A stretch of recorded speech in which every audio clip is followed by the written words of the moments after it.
Imagine a world where prosperity isn't dictated by government control, but by the freedom of individuals to make their own choices. Where markets operate on trust, competition fuels innovation, and personal liberty drives economic growth. This is the world that Nobel Prize-winning economist Milton Friedman paints in his classic book, Free to Choose.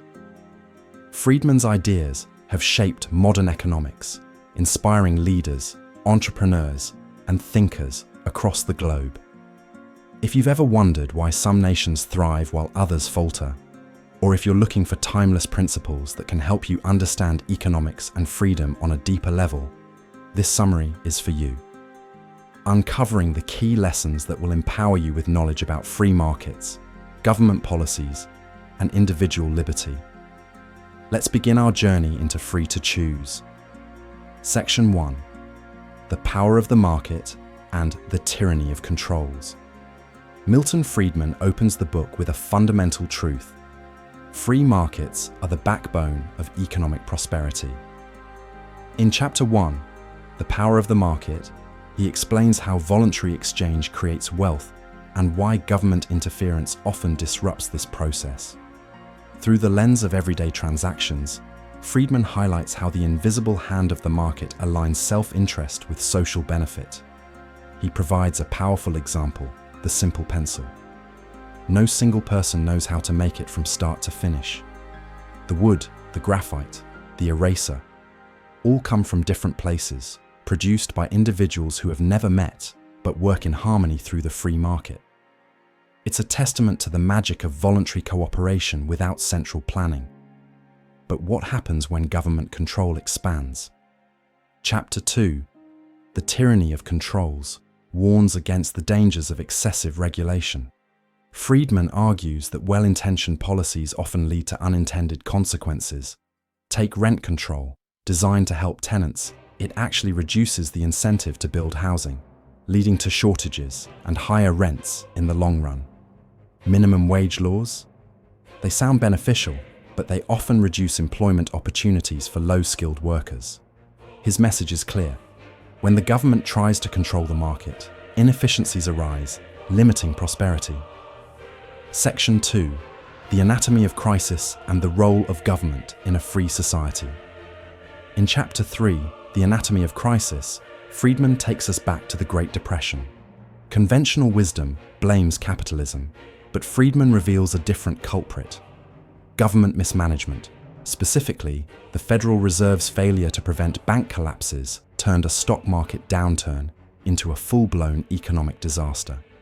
He argues that the government, not free markets, often worsens economic crises. Sound familiar? Decades after this book was written, we saw a similar story unfold during the 2008 financial crisis. Chapter 4. The Role of Government in a Free Society brings a balanced view. Friedman acknowledges that some government functions, such as enforcing contracts, maintaining law and order, and protecting property rights, are essential. But beyond these core responsibilities, government intervention often stifles freedom and efficiency. His principle: government should be a referee, not an active player in the economic game. Section 3. Created Equal and What's Wrong with Our Schools. Chapter 5. Created Equal challenges the popular belief that income equality leads to fairness. Friedman argues that equality of opportunity is far more important than equality of outcome. He warns against policies that force wealth redistribution, explaining that they often harm the very people they intend to help.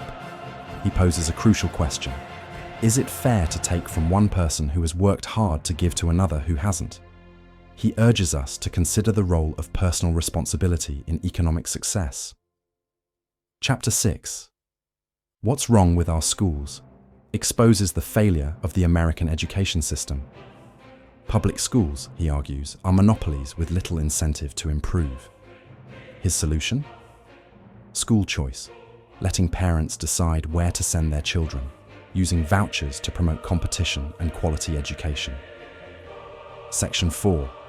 Who protects the consumer and who protects the worker? We often assume government regulations protect us. But in Chapter 7, Who Protects the Consumer? Friedman reveals that the best protection comes from competition. Companies that fail to serve customers lose business. Government agencies, however, face no such accountability. He gives striking examples of how bureaucratic agencies sometimes work against consumers rather than for them. Licensing laws, for instance, often protect established businesses while making it harder for new competitors to enter the market. The result? Higher prices and fewer choices for consumers. In contrast, free market competition forces businesses to continuously improve and offer better products at lower costs. In Chapter 8, Who Protects the Worker? Friedman debunks the myth that labor unions and minimum wage laws always benefit workers. He shows that unions protect some at the expense of others, and that free markets, not regulations, create better job opportunities. He argues that workers are best protected when they have the freedom to choose their jobs, negotiate wages, and compete in a dynamic labor market. Excessive labor laws, he warns, can discourage hiring, leading to higher unemployment. Section 5. The Cure for Inflation and the Tide is Turning. Inflation is a silent tax. In Chapter 9, The Cure for Inflation, Friedman explains how reckless government spending and excessive money printing erode the value of our savings. His prescription? A steady, rule-based approach to monetary policy. He demonstrates how inflation punishes savers, erodes purchasing power, and distorts economic decision-making. Instead of trusting government officials to manage inflation on a case-by-case basis, he advocates for strict monetary policies that limit the expansion of the money supply.